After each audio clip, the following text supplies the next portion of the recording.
Shalom saudara-saudari yang dikasihi dalam Kristus.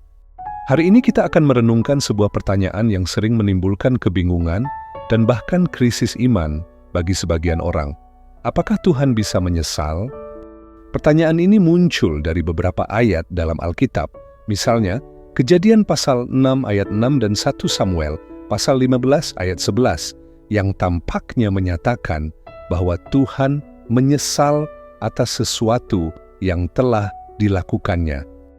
Kejadian 6 ayat 6 mengatakan, "Maka menyesallah Tuhan bahwa Ia telah menjadikan manusia di bumi, dan hal itu memilukan hatinya."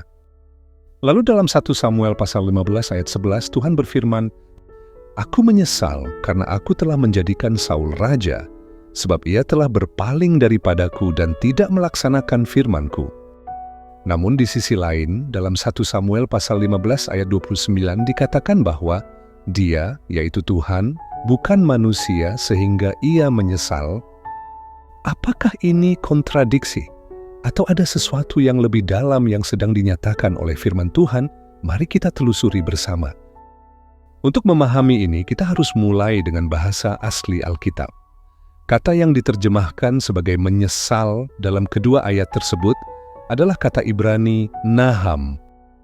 Kata naham memiliki rentang makna yang luas. Selain menyesal, kata ini juga bisa berarti berduka cita, merasa sedih secara emosional, mengubah niat, tergerak oleh belas kasihan.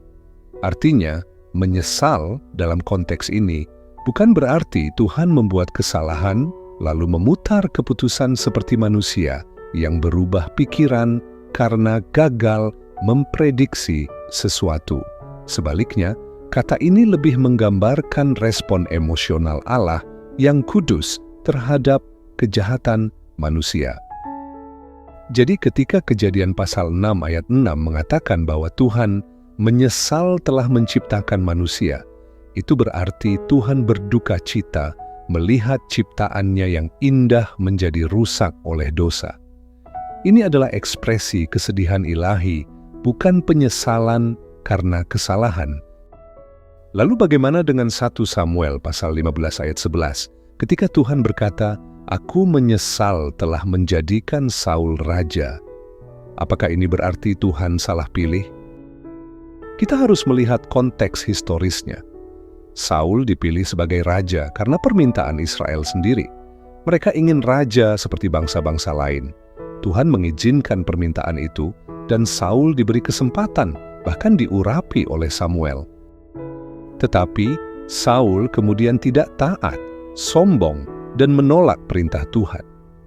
Dalam konteks ini, penyesalan Tuhan mengungkapkan patah hatinya atas pemberontakan Saul, bukan kegagalan ilahi dalam merancang masa depan.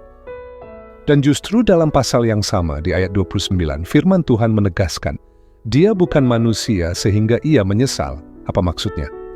Artinya Tuhan tidak berubah-ubah secara inkonsisten atau impulsif. Penyesalannya bukan karena kebodohan atau kekurangan informasi, tetapi karena relasi moralnya dengan manusia yang dinamis. Selanjutnya, ini adalah jantung dari pertanyaan kita. Jika Tuhan tahu segalanya, mengapa Ia bisa merasa sedih atau menyesal? Kita harus memahami bahwa pengetahuan Tuhan bersifat sempurna dan kekal. Ia tidak terkejut atau keliru dalam mengambil keputusan. Namun, Alkitab juga menunjukkan bahwa Allah bukan pribadi yang kaku, dingin, atau tak berperasaan. Namun Ia adalah Allah yang mengasihi, mau berelasi dan merespon umatnya dalam waktu. Ketika manusia berubah dari taat menjadi jahat, relasi itu berubah. Maka Tuhan merespon perubahan manusia dengan murka, dengan belas kasihan, atau bahkan dengan duka cita. Inilah yang kita lihat dalam kasus air bah, dalam kisah Saul, bahkan dalam Yesus yang menangis atas Yerusalem. Jadi, penyesalan Tuhan bukan karena kekurangan pengetahuan, melainkan ungkapan kasih dan keadilannya dalam menghadapi dosa manusia. Mengapa penting bagi kita untuk memahami hal ini?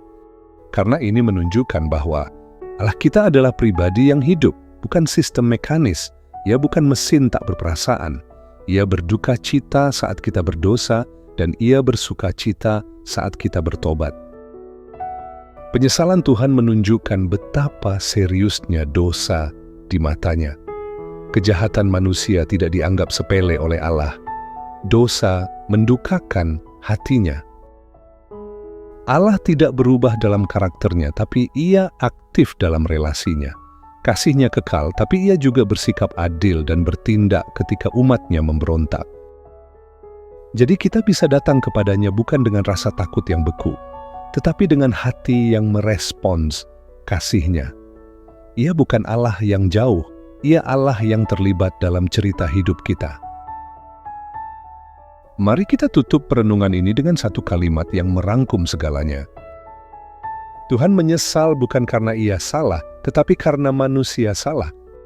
Penyesalannya bukan tanda kelemahan, melainkan tanda kasih yang terluka oleh dosa manusia. Ketika Alkitab mengatakan bahwa Tuhan menyesal, itu bukan pernyataan bahwa Tuhan berubah pikiran secara sembrono. Itu adalah gambaran dari kasih Allah yang hidup, yang bersedih ketika manusia memilih jalan kehancuran.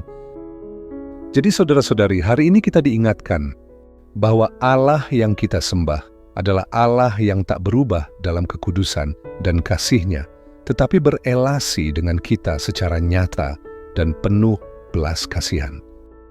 Jadi saudaraku, jangan menyia-nyiakan belas kasihan itu. Amin. Tuhan Yesus memberkati